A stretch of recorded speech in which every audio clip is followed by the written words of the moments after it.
1 cup तापवून थंड केलेलं दूध आहे, 1 कप घट्ट दही आहे, त्यात घालूया आणि व्यवस्थित मिक्स करूया. 1 कप कंडेन्स मिल्क घेतलं आहे, ते पण मिक्स करूया. पाऊण कप मिल्क पावडर आहे, ती पण घालून एकजीव करून घेऊया. वरून थोडीशी वेलची पावडर आणि थोड्या केशरच्या काड्या घालून पुन्हा मिक्स करूया. इथे केकच्या टिनला मी बटर पेपर लावून घेतला आतून. त्याच्यावर थोडीशी वेलची पावडर आणि केशरच्या काड्या घालूया आणि जे बॅटर तयार केलं ते त्याच्यामध्ये घालूया. गॅसवरती कुकर ठेवला आहे, त्याच्यामध्ये 1.5 ग्लास पाणी घातलं आहे आणि एक स्टँड ठेवलेला आहे. त्याच्यावरती गॅस चालू केलेला आहे आणि जो आपण डब्बा तयार केला बॅटरचा तो त्याच्यामध्ये घालून वर झाकण ठेवूया आणि दुसरं झाकणवरती कुकरवरती ठेवून अर्ध्या तासासाठी खरवस शिजवून घेऊया. अर्ध्या तासानंतर मस्त तयार झालेला आहे.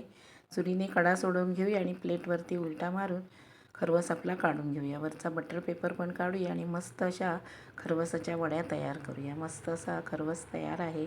एन्जॉय.